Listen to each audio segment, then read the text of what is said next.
In October 2024, something showed up on Tubi that made 2 million people stop scrolling. For more than 40 years, this video stayed locked away in studio rooms. The TV network said it was too emotional to show on television. Red had turned his last show into a place where he told secrets. He talked straight to the camera like he was talking to a counselor. He shared sad family stories, lies about his job, and things he did wrong. People who watched said it felt like reading someone's private diary. The question is, why did they finally choose to share it?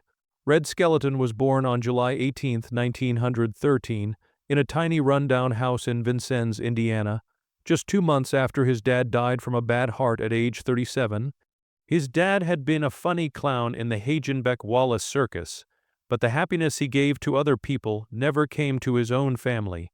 After his death, Red's mom was left by herself to take care of 4 boys with nothing but toughness. They lost their little store and had to depend on neighbors and nice people just to stay alive. Red wore torn-up clothes, went to sleep hungry, and felt the weight of being the poorest kid in his school. But he learned fast that a good joke at the right time could make anything easier. He made humor his protection, not to show off, but to get through life. That hunger stayed with him, shaping not only his face, but his voice, his timing, his truth. At 7 years old, Red stood on street corners selling newspapers for 3 cents each. He told jokes to sell more papers. Sometimes he sang, sometimes he swept floors, sometimes he begged. By 10, he was already doing many jobs at once, bringing ice to houses, carrying cigars, washing dirty clothes, walking many miles just to bring home a little bit of money. He saw moms sell their wedding rings to buy food. He saw kids go to school without any shoes. His own time in school was broken up, squeezed in between work shifts and hard times, but every minute spent making strangers laugh was a lesson he never forgot. He became known around town not for good grades, but for the way he could make a man with a hurting back laugh like a little kid. At age 10, he ran away with a medicine show. He joined Doc Ari Lewis and spent his summer selling bottles of fake medicine for $10 a week. He slept in barns and wagons, barely 8 years old, but sent every dollar back to his mom. One night, he slipped off the stage and broke a whole box of glass bottles. The crowd laughed. Red realized right then that even mistakes could be magical if you let them happen. He stayed with the medicine show for 4 years, learning tricks, jokes, different voices, juggling, acting without words, skills that would stay with him forever. He learned to be poor without being angry, to perform without getting claps, and to laugh without any reason. He never got to meet his father. Only stories were left behind. They described a man with clown makeup and tiredness, a man who fell down too early from a life that took more than it ever gave back. But Red held onto those stories like they were sacred. In every circus tent he walked past, in every mirror in dressing rooms he looked into, he looked for a father he never got to touch. When the nights were freezing and the laughing stopped, that pain was still there. He once said his comedy was just a way to bring back what was missing at home. That hurt shaped everything he ever did. At 15, he quit school. He had $135 in his pocket and a shaky promise from a comedy performer in Chicago. Hitchhiking out of Vincennes, he took a suitcase, a dream, and the memory of his mom's quiet nod with him. She never tried to stop him. She understood that some kids run toward something because they've already seen what it's like to be left behind. Red took any job he could get. From circuses to nightclubs, back rooms to sidewalks, he worked through the Great Depression like a man racing against time. By 16, he was traveling with the Hagenbeck-Wallace circus, the same one his father once performed in. He didn't just belong under the big circus tent, he breathed it all in, the sawdust, the sweat, the fear, the quiet right before a joke landed. That's where Red became more than just funny, that's where he became real. He joined a silent acting group called the Merry Mutes as a drummer. At just 16, Red wasn't allowed to talk on stage. Instead, he acted things out, danced, squinted his eyes, slipped, and fell down. He copied animals. He copied actors. He copied pain. He got paid $5 a week. But what he learned was worth way more. He discovered the power of being quiet, of just a look, of a stumble. His face became a map of everything he couldn't say when he was a kid. He knew how to make people feel things without needing a single word. By 1931, he and Bud Jones added talking to their act. Red did impressions of Clark Gable that made crowds roar with laughter. They were making $75 a week, which was almost impossible during the Depression. But then Bud cheated and the act broke apart. Red was crushed. He lost not just a job but a rhythm. He took jobs at dance marathons, walk-a-thons, anything he could find. It was heartbreak on stage and off the stage too. But in the broken pieces of that breakup, he met Edna Stillwell, a girl who worked at a theater, who could write a funny joke sharper than most men on radio. They got married in 1934. She was 13. He was 21. But Edna had a smart mind for business and a talent for writing comedy. Together, they created Guzzler's Gin, a funny sketch about a drunk man hiding his alcohol from his wife. The crowds couldn't get enough of it. Chicago clubs started calling them. That sketch became the gateway. Edna booked shows, wrote jokes, and pushed Red harder than anyone ever had before. They made $2.00 a week by 1937. The Chicago Civic Opera House was packed full just to see his rubber-like face falling down and Edna's fiery setups. But behind the curtain, their marriage started to fall apart. The more Red became famous, the more their relationship cracked under all the pressure. In 1937, Red took a chance and joined a radio show called The Avalon Time. He made up a slow-talking country guy named Clem Cadelhopper. That one character changed everything. Audiences loved him. The ratings jumped up by 30%. By 1938, stores were selling Cadelhopper stuff you could buy. Kids copied his lines, parents laughed along. He had built something America needed: humor without being mean, innocence without being dumb, a character who made you feel safe and silly at the same time. In 1941, Red got his own show on NBC. It was called The Red Skelton Show, and 20 million listeners tuned in every week. It was only 15 minutes per episode, but he packed each one with multiple voices, characters, and routines. Willie Lum, Plump, Jr., the mean little kid, sketch after sketch. People couldn't get enough, but all that success came with a cost. Red worked nonstop. He wrote, he performed, he rewrote. He worried until one night in 1943, during a live show on the radio, he collapsed. He thought he heard his father's voice saying, "Keep going." He couldn't breathe, couldn't stand up. He was pulled off stage and the show stopped. Doctors said it was being way too tired. Red called it the worst moment of his life. But when he came back, his comedy was darker, deeper. There was something in his voice now that wasn't there before. One of his most famous routines became the mean little kid, a bratty kid with a sharp tongue and slapstick comedy. Audiences howled with laughter, but not everyone thought it was funny. The FCC started sending warnings.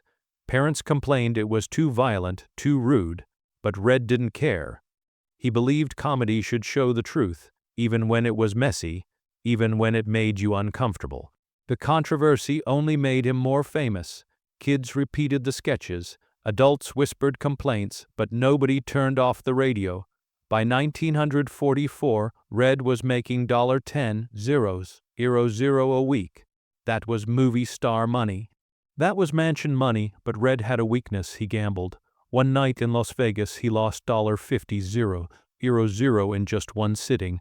That was everything he had, gone. He sat at the table with empty eyes, no jokes left.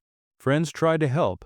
Edna tried to make him understand, but Red kept chasing the same thrill he got from laughter. Risk, luck, timing. It took him years to climb out of that hole. His fame was still going up, but his bank account was a warning to every comedian that clapping and cheering doesn't pay the bills if you don't know when to walk away. Red Skelton's rise at MGM started quietly in 1940, but it didn't stay quiet for long. A talent scout from the movie studio, had seen him perform his special routines on the radio, and they signed him without thinking twice. His first movie role in Flight Command didn't make much noise, but when he showed up in Dr. Kildare's Wedding Day in 1941, everything changed. In just 2 days, he filmed a silent drunk scene that made the entire movie feel like his.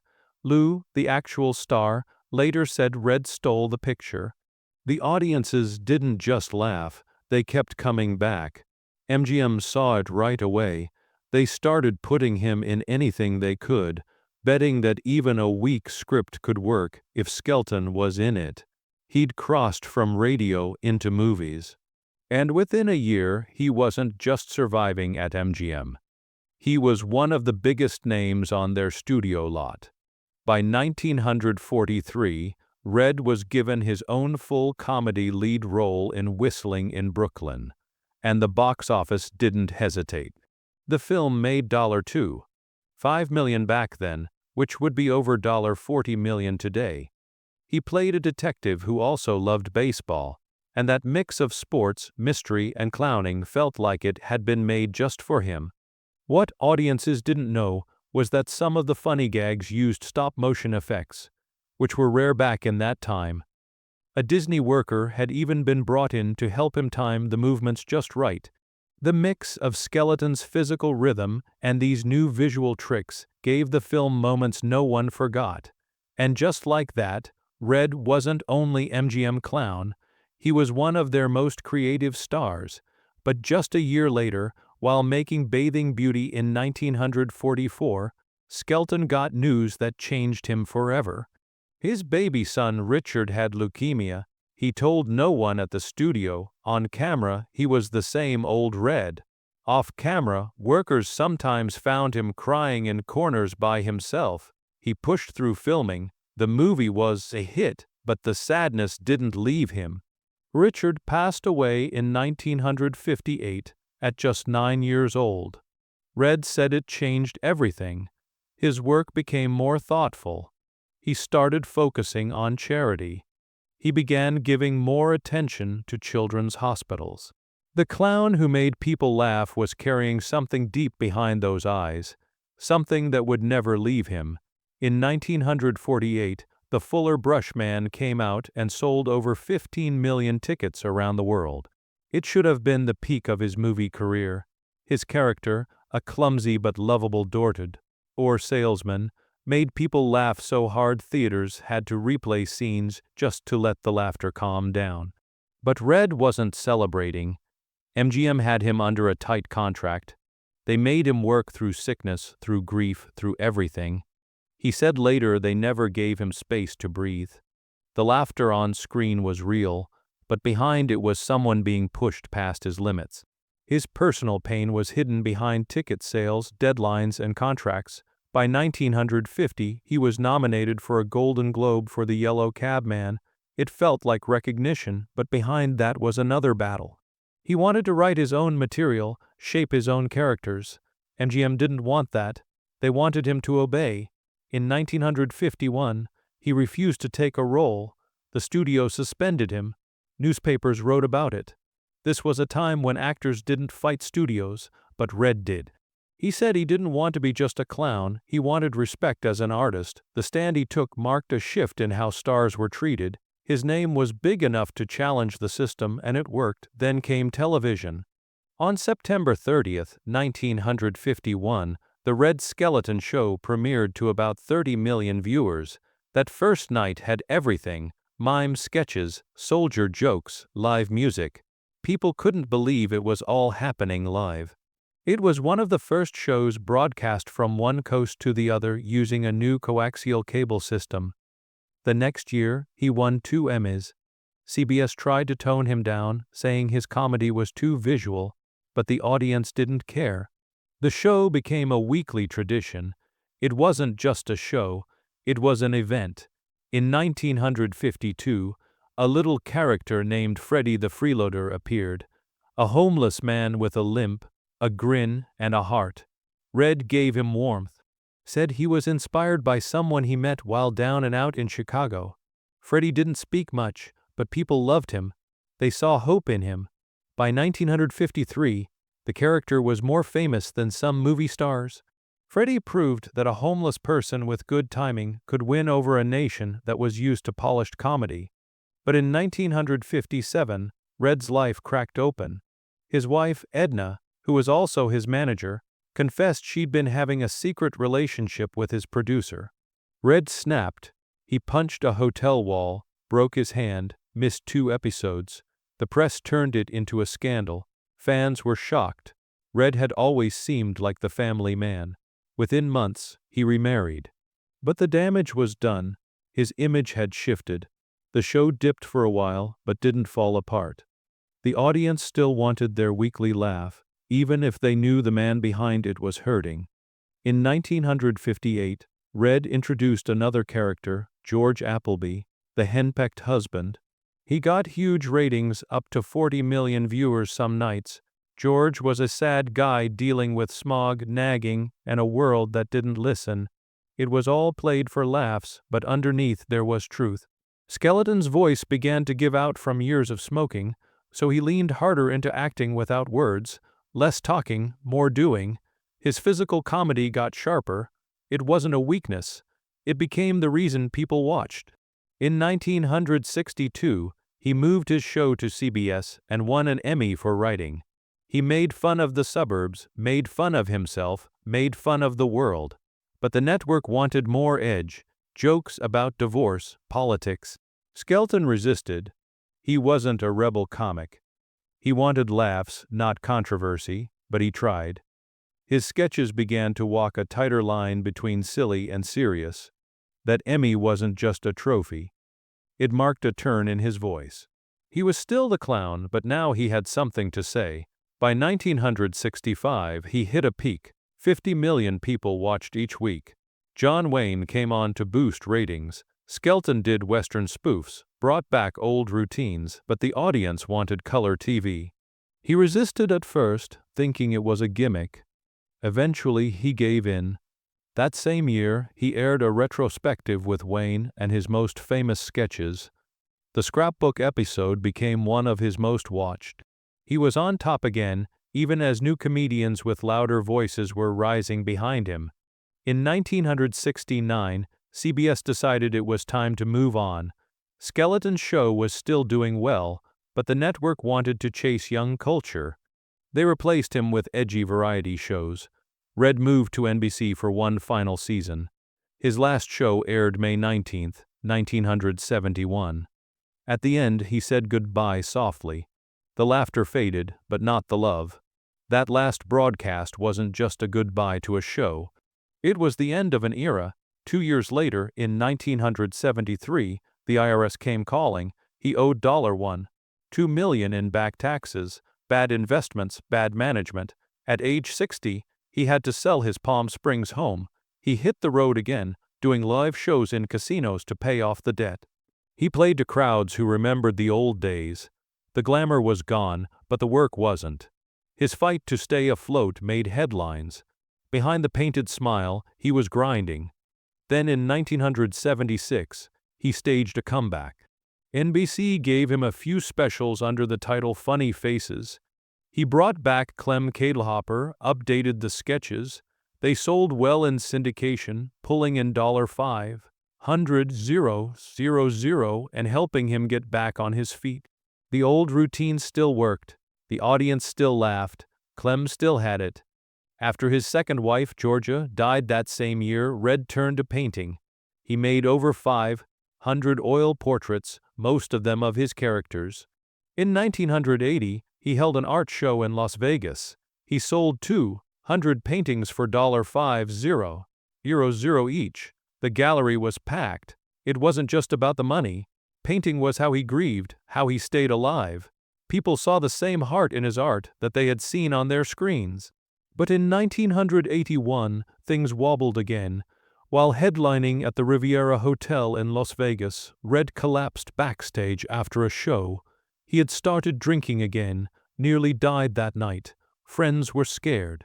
The stage had once been his medicine, but now it was exhausting him. Still, he came back again, not because he had to, because he couldn't not perform. Later that year, he filmed Freddie the Freeloader's Christmas Dinner for HBO. It aired December 13, 1981, with Vincent Price and Imogen Coca.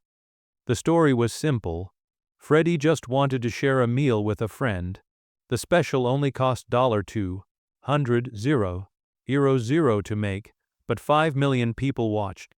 It was quiet, sweet, and full of heart, just like him. In 1982, he did more funny faces with French mime legend Marcel Marceau. They performed a 30-minute duel of silent gags. Just before it was filmed, vandals had destroyed Richard's grave. Red didn't say much, but the pain was there. On stage, he didn't miss a beat. He acted things out, smiled, and made the audience forget. That's what he'd always done. Then came Funny Faces 3 in 1983. That year, Skelton revealed something few people knew. In June 1944, he had enlisted and performed for soldiers in Europe for 18 months. He did shows during blackouts, brought laughter to bomb shelters, broadcast on armed forces radio. No one had known. He'd kept it private, but now it came out and people saw the clown in a new light. He wasn't just funny, he had served quietly. That same year, on July 18th, he performed at Royal Albert Hall in London for Queen Elizabeth II. It was his 70th birthday. He told stories, did sketches, and even played drums in honor of his late father. It was filmed for HBO and aired in 1984. It cost the usual €200,000, but the laughter that night filled the hall like it always had. Royalty laughed with the rest of us. Each of his farewell specials cost about $200,000 and reached around 5 million viewers.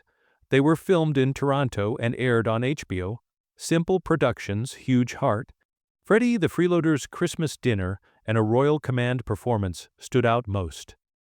Red Skelton's life was built on laughter, but behind the red nose and painted smile was a man who knew more about heartbreak than most would ever guess.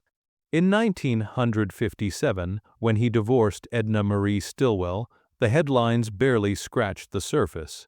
She wasn't just his wife. She had been his manager, his writer, his compass.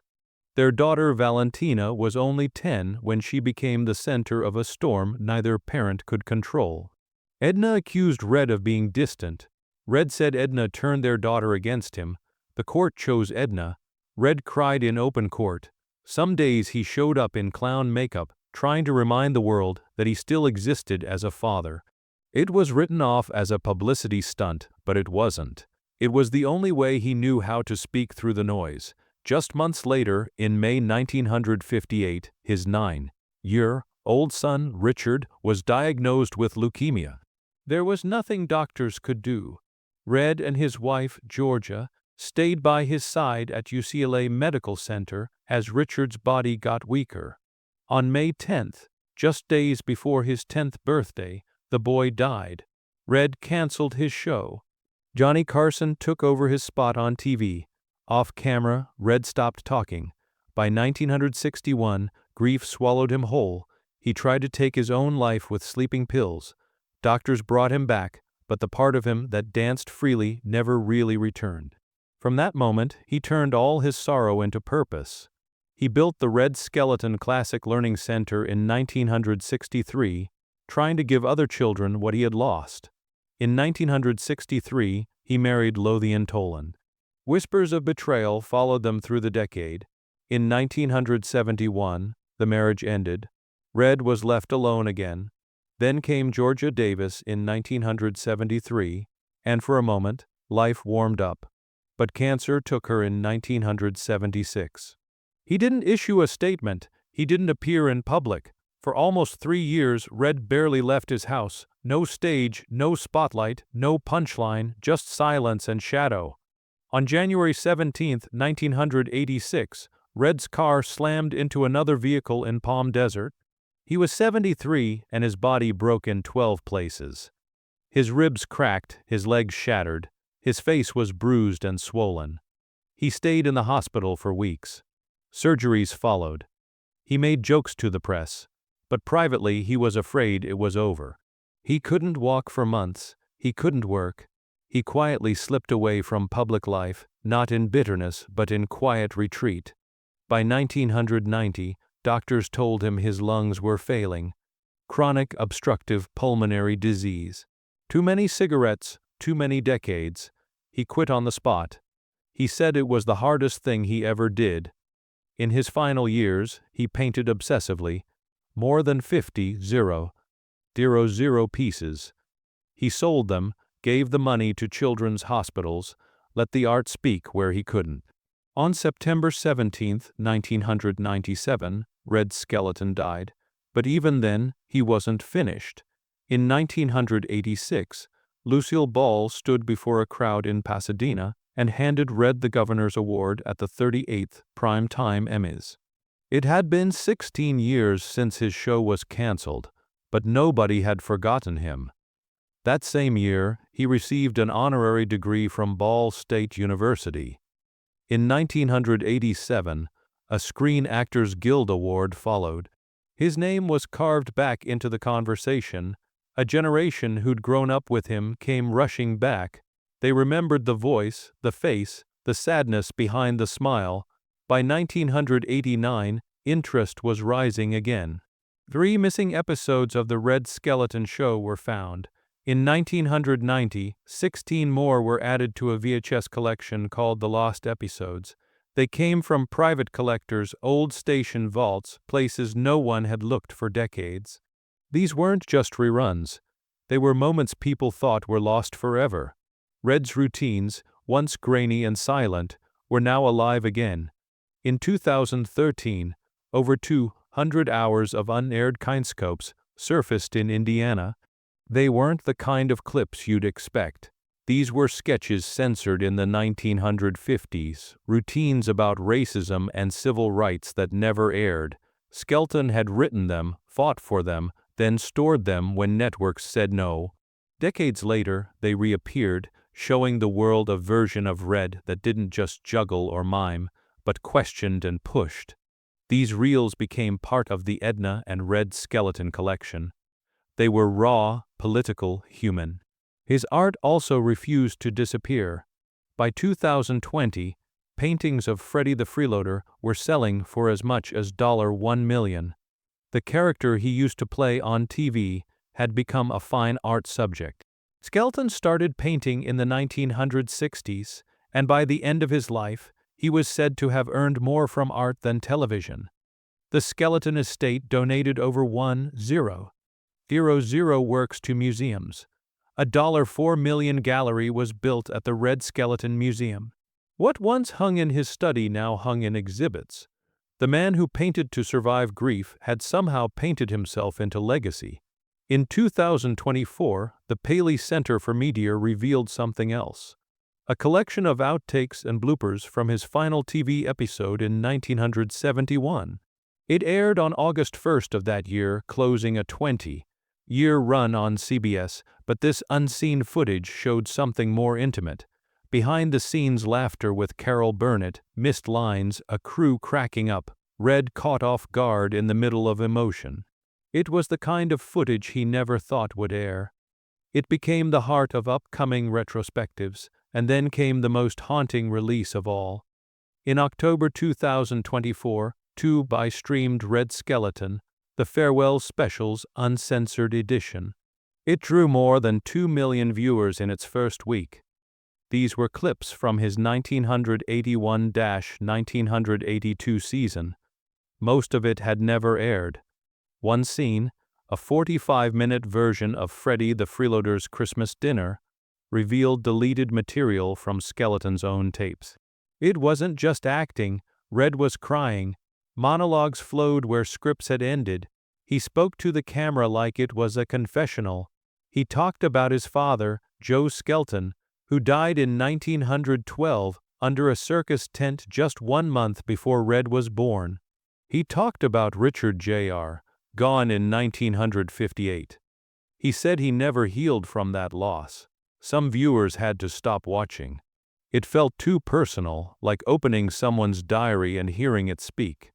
In the middle of the special, Skelton admitted something no one expected. At 16, he had spent 4 months with the Hagenbeck Wallace Circus in 1929.